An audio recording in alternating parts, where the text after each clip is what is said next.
Salut Samir, Salut Julien. salut à toi qui nous écoutes et bienvenue dans ce nouvel épisode de ce podcast La Systémique du Bonheur où aujourd'hui on va t'accompagner à botter les fesses de tes peurs.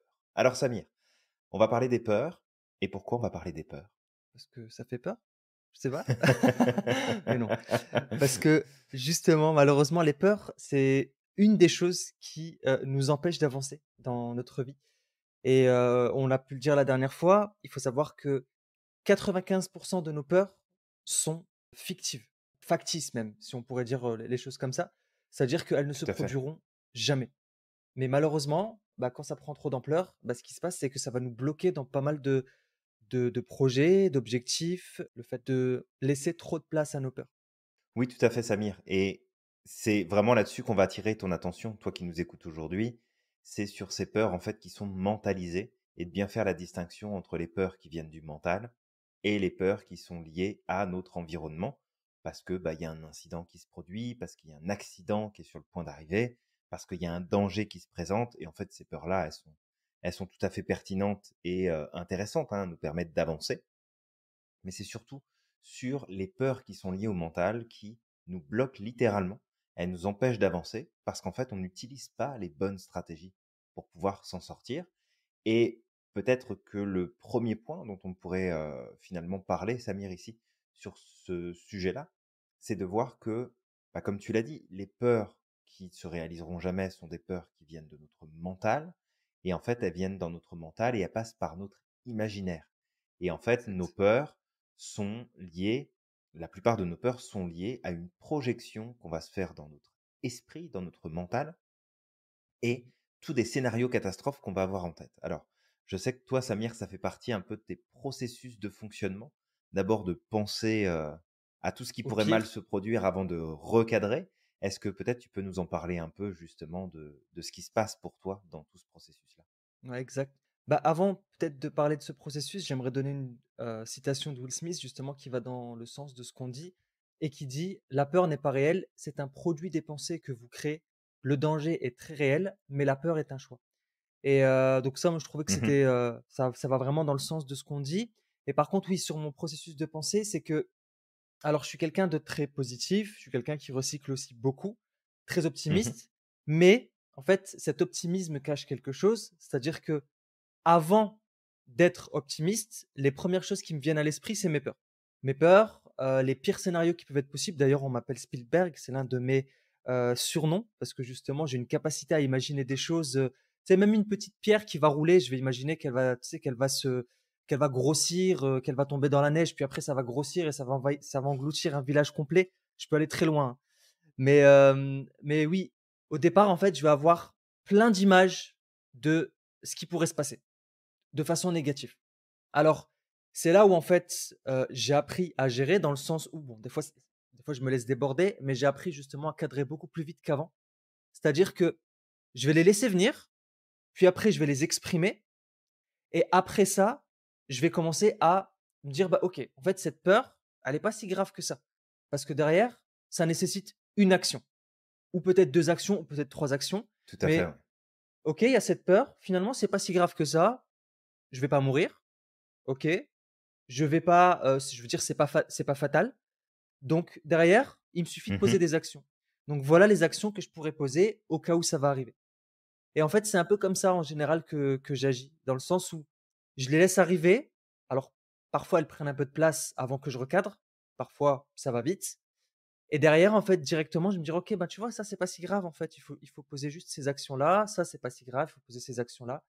Et Tout à j'avais fait, donné ouais. l'exemple la dernière fois de mon passeport qui avait pris l'eau où, bah, justement, tu sais, on m'expliquait que, un passeport qui prend l'eau, bah, malheureusement, en fait, ce qui pourrait se passer, c'est qu'on me laissera pas rentrer aux États-Unis. Donc au début, ça a pris de, la place. J'avais pas forcément envie de sortir du territoire. Je me disais: Tout «Mais en à fait, fait, ouais. si je dois galérer derrière, dans le sens où mes congés devaient durer 3 semaines, mais que je vais devoir rester 2 mois parce que derrière, il faut que je change mon passeport, qu'il faut que je retrouve un rendez-vous à l'ambassade». C'est pas hyper facile en ce moment avec le covid d'avoir un rendez-vous à l'ambassade. Bah, pour pouvoir refaire mon Non, c'est visa, clair. ça va mettre 2 mois, et j'ai pas envie, en fait, tu vois, de rester 2 mois à l'étranger. Ici, j'ai mon bureau, j'ai tout ce qu'il faut, j'ai mon activité, j'ai aussi, ma femme et Ouais, complètement. du coup, ben, Au début, c'est arrivé, j'ai commencé à aller sur internet. Forcément, sur internet, je vois uniquement les pires choses qui peuvent arriver. La mauvaise idée. La très Docteur mauvaise idée. Google. Docteur Google, exactement. Ça, c'est pas mal. Et du coup, ben, au bout d'un moment, je me dis: «OK, non, mais regarde, stop. Au pire, il se passera quoi? Est-ce que je vais mourir? Je vais pas mourir. Ça va être désagréable, c'est vrai, si je dois rester 2 mois en France, ah, ça va être désagréable parce que je vais pas pouvoir me remettre tout de suite dans mon taf, je vais pas voir ma femme pendant 2 mois, ça va être chiant. Mais c'est pas mortel et quoi qu'il arrive, tôt ou tard, de toute façon, je vais devoir régler ce problème de passeport. Ouais, tout à fait. Donc on y va et on verra» et en fait, au fur et à mesure du temps, bah, voilà, les choses se sont déliées parce que c'est ce que je disais, 95 de nos peurs ne se réaliseront jamais. Je suis parti ici, ben, comme action que j'ai posée, c'est je vais aller voir la police aux frontières ici aux États-Unis avant de quitter le territoire. Je suis parti les voir, ils m'ont fait Ouais. écouter, il n'y a pas de souci, vous êtes dans le fichier, votre passeport est fonctionnel, la puce fonctionne, et même si elle ne fonctionne pas, vous êtes rentré dans le système, donc on va vous retrouver très rapidement. Parfait. Déjà, Tout à fait. je veux dire, c'est réglé.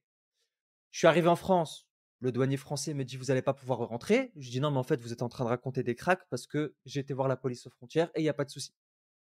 Donc, j'ai profité de sur le coup, ça m'a piqué un peu, mais après je me suis dit: «Non, mais en fait, c'est bon. Moi, j'ai vu avec la police aux frontières, on va pas me déranger». Donc j'ai fait mon truc et puis en fait, quand je suis arrivé, en fait, il s'est rien passé. Mmh. Même la douane française Ouais, sur le tout à fait. retour ne m'a pas embêté, donc tu vois? C'est vraiment pour dire que, en fait, d'avoir des pensées négatives, c'est quelque chose qui est naturel. On peut pas les empêcher. Tout Pourquoi? à fait, Parce ouais. que le cerveau est là pour nous aider à survivre le plus longtemps possible. Et dans ce processus de pouvoir nous permettre de survivre le plus longtemps possible, qu'est-ce qu'il y a? Il y a l'anticipation. Parce que si on n'anticipe pas, on ne peut pas, heu, éviter les dangers, en quelque sorte. Sauf que derrière, le truc juste à comprendre, c'est que c'est naturel d'avoir des pensées, parasites, des pensées qui sont là pour nous faire peur, Complètement. d'anticiper les pires choses, mais c'est à nous de décider est-ce qu'on veut leur donner de la place ou pas? Parce que derrière une peur, quand elle dure dans le temps, ça va se transformer en anxiété et l'anxiété, elle va avoir des conséquences encore plus graves par la suite. Ouais. Ouais, parce que ça va s'amplifier, ça va poser encore plus de problèmes, puis ça va sensibiliser encore plus, ton système. Il va devenir Mmh. beaucoup plus sensible et à la prochaine occasion, ça va encore prendre encore plus de place et puis après c'est tout un cercle vicieux, qui s'enclenche justement dans tout ça, hein. Mmh. Exact et du coup, bah, tu vois, dans ce qu'on disait là, il y a cette fameuse citation qui dit: «Ne laisse pas la peur prendre les décisions à ta place» et c'est là, en fait, le truc. Avoir peur, c'est naturel, Tout à fait. il y a pas de Mmh. problème. C'est tout à fait normal. C'est parce que tu es un être humain normalement constitué que tu as peur. Mais derrière, ça sera à toi, en tant qu'être humain, de décider ce que tu veux en faire. Parce que Ouais, tu es tout à fait. d'accord, Julien, que je veux dire dans notre humanité, on a plein de pensées qui sont négatives, on a plein de travers en fait, liés au Oui, fait qu'on est des êtres humains. Mais oui, c'est à nous complètement. de décider si on veut laisser ces travers se produire ou prendre de la place ou pas. Ouais, c'est ça, parce qu'après, le truc, c'est bien de comprendre aussi que ce ne sont que des pensées. On Mmh. n'est pas obligé de les croire, on n'est pas obligé de les prendre pour vérité, on n'est pas obligé de les utiliser et heu, les repousser en plus, c'est contre-productif parce que, tu sais, en te disant: «Bah non, faut pas que je pense comme ça, faut pas que je me dise ça, faut pas ceci, faut pas cela», on se retrouve avec l'effet rebond dont on a parlé il y a pas si longtemps dans une table ronde. Mmh. Et que, finalement ça amplifie la problématique. Donc déjà merci Samir pour ton partage et tu vois quand tu partageais cette stratégie que tu as toi de prendre d'abord le côté catastrophique, puis ensuite petit à petit alors après il y a des jours où ça va plus vite que d'autres, Ouais. mais de revenir à la normale, on va dire, à quelque chose de plus objectif. Tu vois, moi ça me fait repenser quand j'étais, beaucoup plus jeune là pour le coup. Alors c'est pas que j'ai 80 ans aujourd'hui, mais ça remonte quand même à plusieurs années en arrière et que quand j'étais plus jeune, plus petit, j'étais très anxieux, je le montrais pas beaucoup, ça se voyait Mmh. pas de l'extérieur, je le gardais pour moi, mais il y avait justement ces peurs et ces inquiétudes qui prenaient beaucoup de place, cette anticipation et mon imaginaire qui a toujours été très développé a été utilisé de la mauvaise façon justement, quand Spielberg j'étais 2 plus jeune. Ouais, c'était ou presque ça, Spielberg hein, 1 j'aurais parce que pu, tu es plus âgé que moi. non, non 2 parce que, 2. il était déjà dans le cinéma à ce moment-là, mais Exact. il avait de l'avance sur moi. Mais le truc, c'est que le, le mécanisme qui était en place me bloquait littéralement. C'est-à-dire qu'il y a des choses que je ne pouvais pas faire, des décisions que je ne prenais pas, des actions que je ne posais pas à cause de ça, parce que ça me bloquait littéralement, ça me fusillait vraiment complètement mes ressources, mes capacités, mes forces, mes talents auxquels j'accédais pas du tout justement dans ces moments-là. Et on va mettre même en lien, le manque de connaissance de soi parce que, bah, en fait, je me connaissais pas du tout à l'époque. Comme la plupart des gens ne se connaissent pas tant qu'on commence pas à travailler sur nous et essayer de se découvrir en profondeur, on ne se connaît pas et ce manque de connaissance de soi, en fait, c'était, un des points qui était réellement problématique parce que finalement, qu'est-ce qui se passait? Je me retrouvais dans des situations où j'avais des peurs et des inquiétudes et de l'anxiété qui s'installaient et j'avais aucune ressource à ma disposition en conscience pour dire, bah, finalement, je suis capable de ça, finalement, j'ai telle force, j'ai tel talent, j'ai telle capacité que je pourrais mettre en avant pour justement réussir à avancer plus efficacement. Et en fait, ici, moi, j'ai envie d'attirer ton attention sur le fait que c'est important de se comprendre et de se connaître parce qu'à partir de là, on peut comme aller beaucoup plus vite. On peut prendre un raccourci pour aller gérer plus efficacement ce qu'on ressent, ce qui se passe au fond de nous et de pas laisser cette peur prendre plus de place qu'elle n'a besoin d'en prendre. Parce qu'après, alors ça, on le voit dans la formation justement sur la gestion des émotions, par exemple. On le voit aussi en cours de sophro, on le voit en cours de Maître Pratt PNL, puisqu'on en parle. Mais les émotions, elles sont importantes, elles portent un message et la peur porte un message spécifique. Et si on apprend à reconnaître justement ce message, qu'on comprend qu'on a besoin d'infos, de clarté, de prendre du recul, de passer à l'action, parce que tu vois, Samir, dans ce que tu expliques, ce qui contribue aussi à faire que tes pensées parasites et tes peurs disparaissent progressivement, voire rapidement, c'est tes prises de décision et c'est ton passage à l'action. Et dans ton passage à l'action, c'est pas la recherche d'informations parce que ça amplifie le problème. Mais d'aller plus sur, enfin, ça dépend ce qu'on cherche comme info. Comme tu l'as dit, si tu tombes sur tous les trucs qui vont pas, qui marchent pas, les mauvaises nouvelles, les commentaires négatifs, les expériences négatives qui sont partagées. Donc, on fait le tri. Mais c'est dans ton passage à l'action et dans tes prises de décision de, OK, bah, j'y vais, on verra bien. Tiens, je vais aller voir la police aux frontières, puis je vais prendre les renseignements. Tiens, je vais aller me renseigner là-dessus.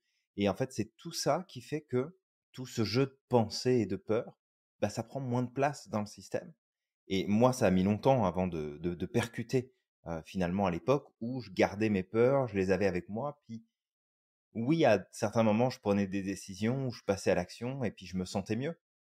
Mais ça a mis du temps avant que je comprenne que, en fait, j'allais mieux parce que je passais à l'action, parce que je prenais des décisions.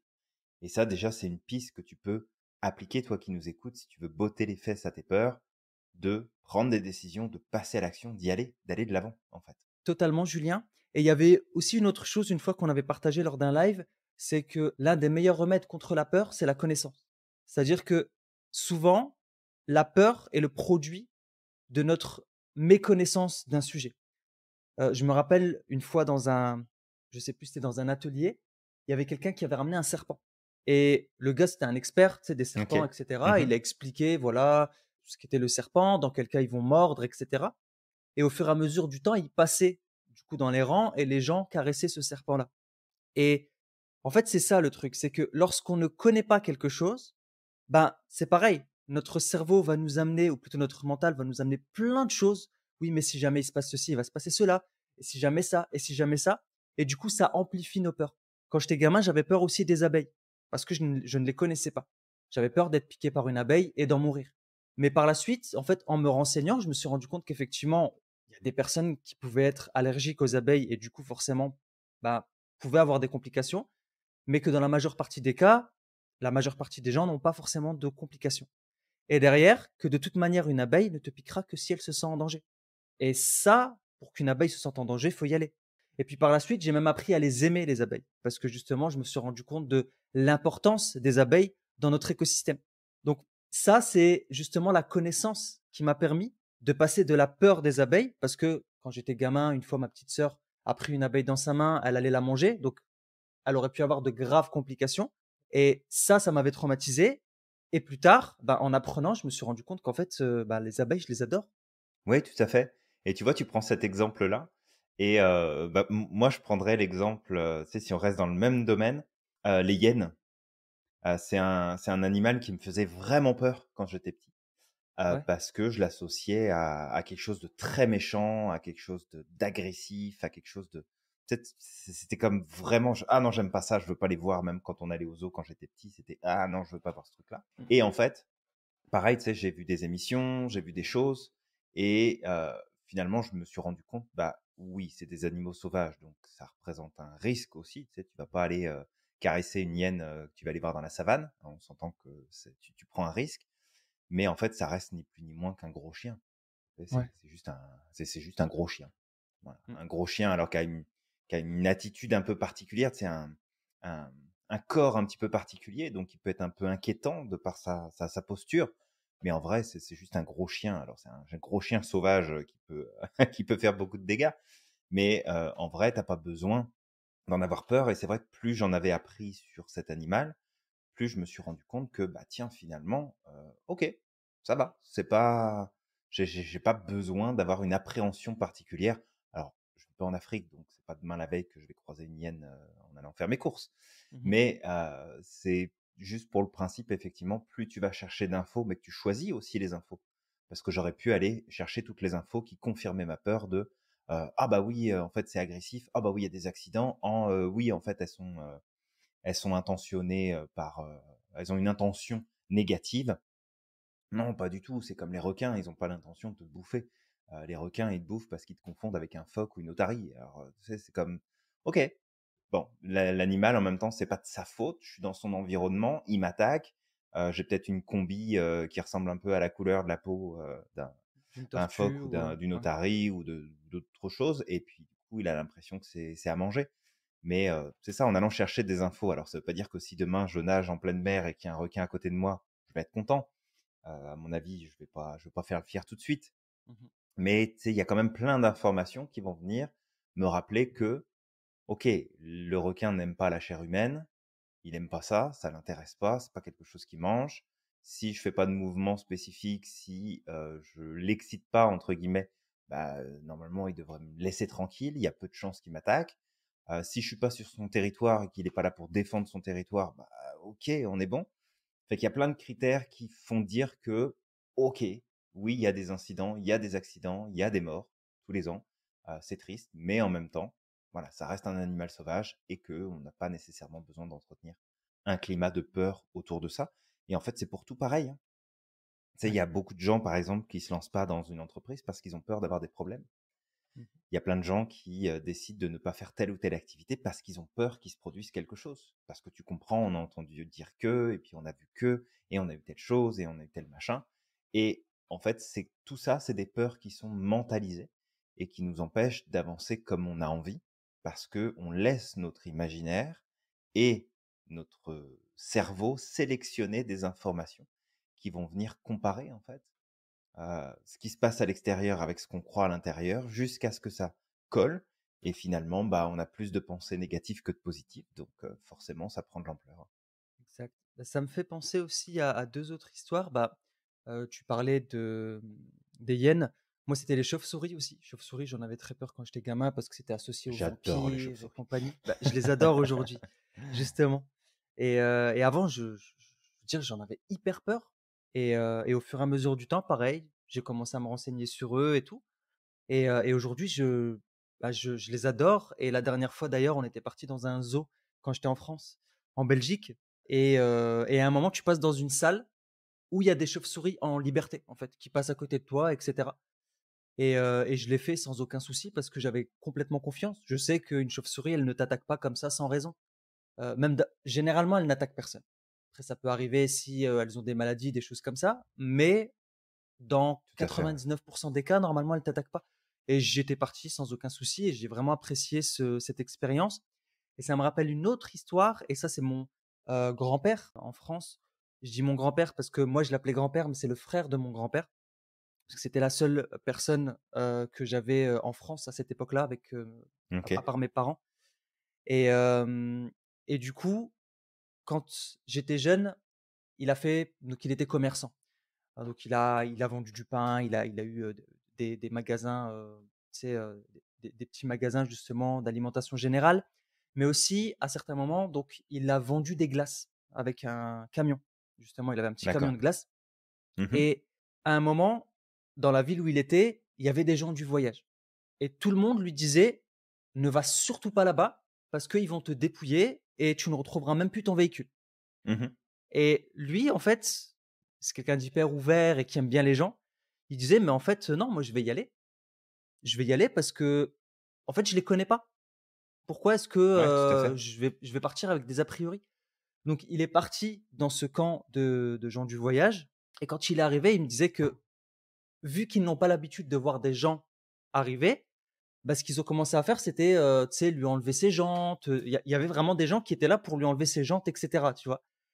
Et lui, il le voyait et à ce moment-là, il y a, tu sais, la personne qui est toujours un responsable en quelque sorte, Tout à fait, dans ouais. Il y a ce comme genre un de chef de clan. comme un chef de clan, ouais, qui est arrivé et qui lui a dit: «Qu'est-ce que tu fais là?» Et il lui dit: «Mais en fait, bah, moi je vends des glaces et il y a personne qui vient ici en fait pour vous, proposer des glaces, donc moi je viens vous proposer des glaces. En plus il fait chaud et cetera». Et le monsieur il lui dit: «Mais tu as pas peur de nous?» Et il lui fait: «Mais non, en fait, j'ai pas peur de vous. Tu es un être humain, je suis un être humain.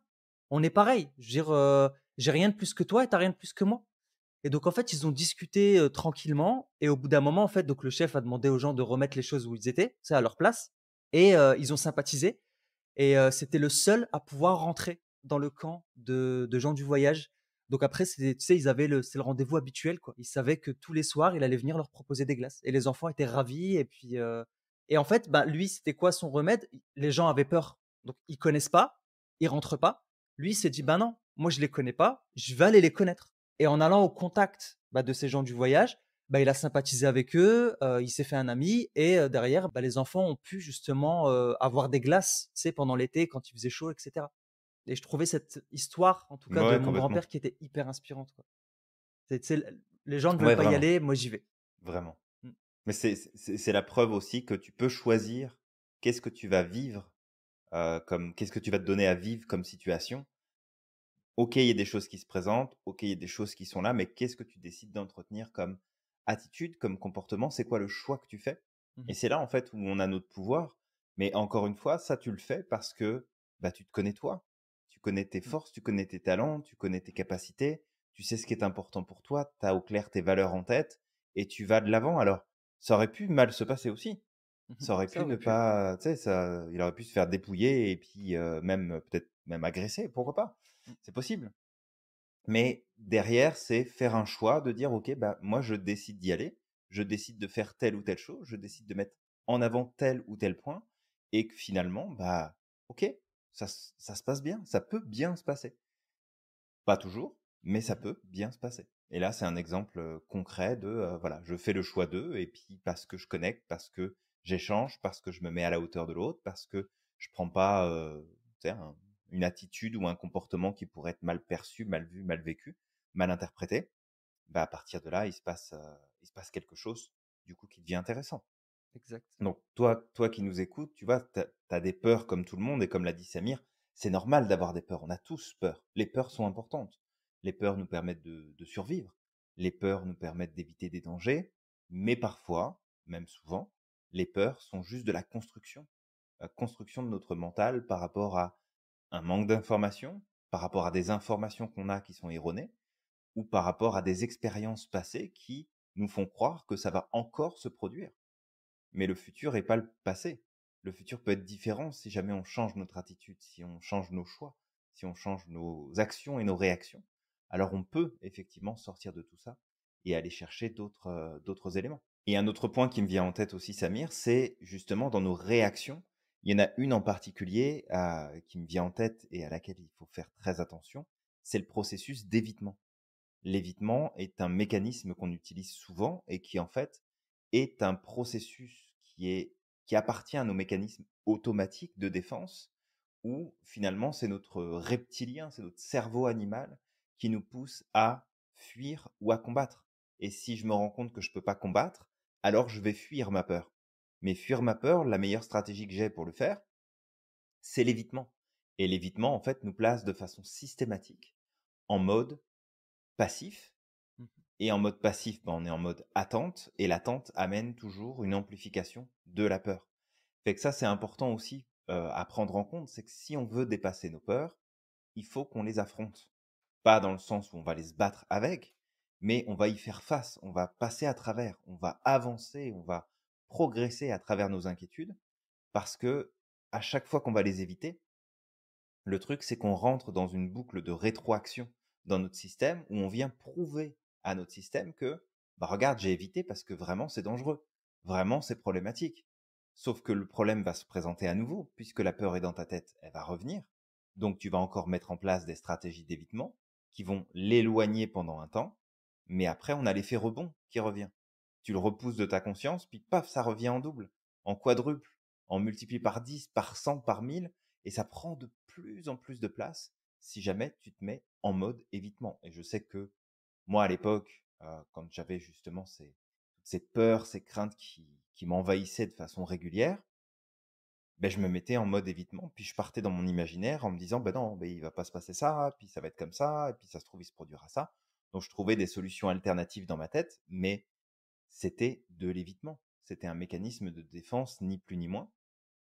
Et le problème, c'est que bah, les peurs revenaient, et puis ça revenait de façon régulière, et puis ça s'installait, et puis ça m'empêchait de dormir tranquillement, ça me stressait la journée, ça me mettait dans des émotions qui étaient vraiment désagréables, ça me bloquait dans mes relations sociales, ça me bloquait dans mes activités. Il y a plein de choses que j'ai refusé de faire étant enfant, parce que j'avais tellement peur que j'étais bloqué littéralement, et que je les ai pas fait. Et alors, c'est pas grave, hein, c'est comme ça, c'est l'histoire et on reviendra pas en arrière. Mais c'est dire que, ok, en fait, il y a plein de trucs à côté desquels je suis passé à cause de mon anxiété, à cause de mon inquiétude, à cause de mes peurs, de ce qui pourrait arriver, de ce qui pourrait se produire, de ce qu'on pourrait me dire, de comment on pourrait me voir, de ce qu'on pourrait penser. À un moment donné, respire et pète un coup, quoi, ça va aller, tu vas voir. Exact. Ouais, cette stratégie de l'évitement, effectivement, qu'on appelle aussi la stratégie de l'autruche, c'est quelque chose qui est très présent, qui est vraiment très présent. Et le truc à garder à l'esprit, c'est que, comme on le dit depuis tout à l'heure, d'avoir des peurs, c'est normal. Si une personne me disait qu'elle n'avait peur de rien, je la croirais pas, vraiment. Je ne la croirais pas, à moins que c'est quelqu'un qui n'a plus rien à perdre dans cette vie. Et quelqu'un Non, qui n'a moi plus non rien plus, à c'est ça. perdre, généralement, je veux dire, c'est pas quelqu'un qui est stable, dans sa tête, on va dire. Et du coup, avoir peur, c'est naturel, il y a pas de problème. Mais si tu donnes trop de place à ta peur, ce qui risquerait d'arriver, en fait, la pire chose qui pourrait t'arriver dans la vie, ce serait quoi? Ce serait de mourir, vraiment. Ça, je pense que ça doit être, en tout cas, essaye de lister sur une feuille, c'est quoi les pires choses qui pourraient t'arriver sur terre. Et normalement, la peur de la mort, c'est le truc qui tombe généralement en 1er, tu sais, tout en haut de la pyramide. Je prends l'exemple d'une pyramide. Après, on va dire que je suis un Illuminati, mais c'est pas grave. Heu, On n'est plus à ça près, Samir, on n'est plus on à n'est ça plus près. à ça près, c'est pas grave. Mais donc en fait, normalement, la pire des peurs, c'est celle de mourir. Ça fait partie des plus fortes, ouais. Ça fait partie des plus fortes. Et le truc, c'est que justement, quand tu donnes trop d'importance à tes peurs et que tu ne passes pas à l'action, est-ce que tu n'es pas en quelque sorte en train de rapprocher la date de ta mort? Puisque si tu ne vis plus, si tu ne fais plus ce que tu aimes, si tu as peur de passer à l'action, c'est en quelque sorte une mort parce que tu ne fais plus rien.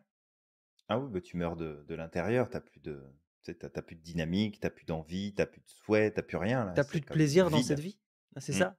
Tu te prives d'énormément de choses et en quelque sorte, c'est un peu comme si soit tu étais en prison, soit bah, quelque part, tu étais en train de mourir déjà à petit feu.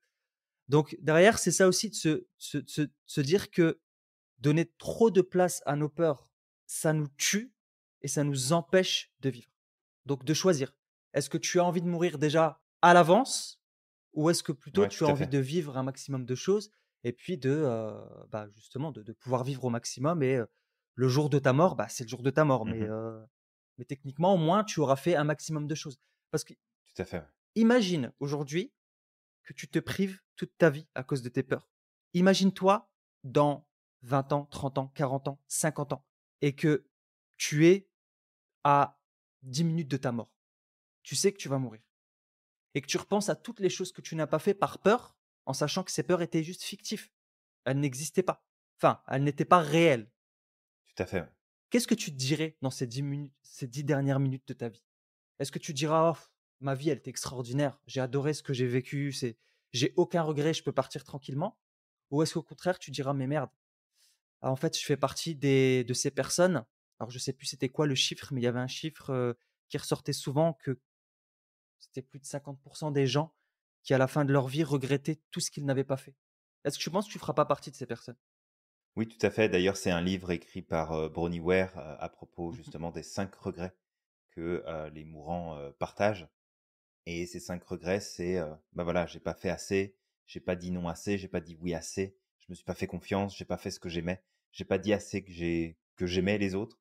Fait que c'est des choses effectivement sur lesquelles on peut revenir et c'est un bon point, tu sais, de se poser la question aujourd'hui de dire: OK, mais finalement les peurs que j'ai là, oui, elles prennent de la place dans mon quotidien aujourd'hui, mais quelle place ça va prendre le jour où ma vie va s'arrêter et Mmh. que je vais regarder en arrière et que je vais me dire: «Mais en fait, j'ai pas fait ça, j'ai pas fait ce que je voulais, j'ai pas fait ce qui m'intéressait, j'ai pas fait ce qui, hem, me me parlait à un moment donné» et comment est-ce que justement ça me ça me pèse, la souffrance que ça va amener parce que ça va être une sacrée souffrance aussi, hein, qui va se qui va se mettre en place par rapport à tout ça.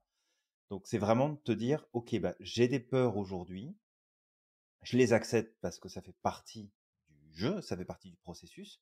Je peux pas non plus m'en débarrasser complètement. Si tu avais plus de peur, demain tu sauterais par la fenêtre pour savoir ce que ça fait de voler et puis Mmh, tu serais plus là. exactement, Fait que ouais. les peurs, elles sont ultra importantes, mais c'est ces peurs, ces maudites peurs mentales qu'il faut, justement arriver à dresser, qu'il faut arriver à gérer et justement là-dessus, bah, ça va être aussi l'occasion de te parler de, ce petit programme qu'on met en ligne. Alors, on mettra le lien dans le descriptif de ce Mmh podcast mh. si jamais ça t'intéresse. Si tu fais partie de nos abonnés premium, bah, sache que tu vas y avoir accès automatiquement. Et pour les autres, bah, vous pouvez tout simplement prendre votre petit ticket d'entrée pour cette formation. On vous mettra le lien pour que vous puissiez y accéder.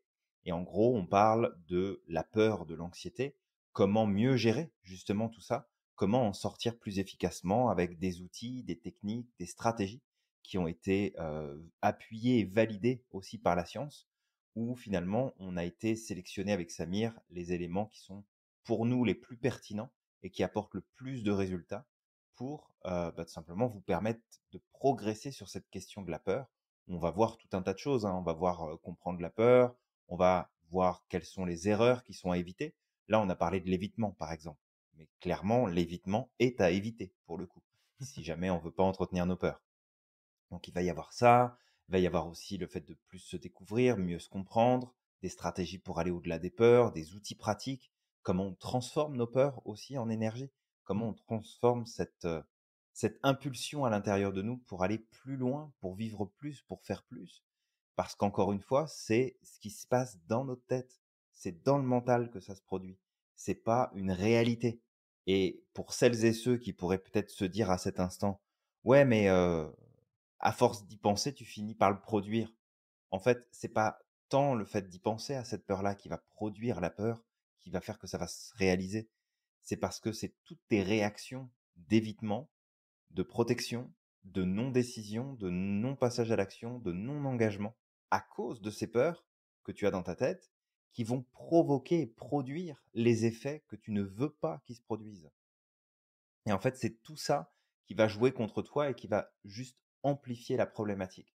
Donc, ce programme-là qu'on a mis en place avec Samir, il a pour but d'accompagner à gérer ces fameuses peurs qui sont des peurs mentalisées, qui sont pas des peurs concrètes, qui sont des choses qui, normalement, ne verront jamais le jour. Parce que c'est juste dans ta tête que ça se produit. Mmh. Et que si ça vient à se produire, encore une fois, c'est pas le résultat de ta peur. C'est pas parce que ça devait se produire. C'est le résultat de tout ce que tu as mis en place pour répondre de façon heu, non équilibrée, non objective, non concrète à ces peurs. Tu as voulu répondre à la peur plutôt qu'à tes objectifs et justement, le but de ce programme, c'est aussi d'accompagner là-dessus. Donc là, on te donne effectivement, quelques grandes lignes dans le cadre de ce podcast pour t'éclairer, te donner des pistes sur ce que tu peux faire. Mais un point par lequel tu peux commencer là, c'est d'arrêter de croire tout ce que ta tête te dit et te donne Mmh. parce que ça n'est pas la vérité.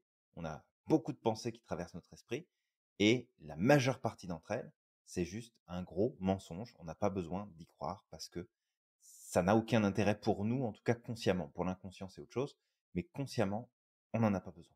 Mmh. Bah, de toute façon, c'est sûr que le cerveau est un formidable outil, mais c'est aussi un formidable outil à créer de la merde, justement. Parce que il en dit des merdes aussi, le cerveau. En termes de pensée, C'est une grosse usine à caca. ah ouais, parfois totalement incohérent.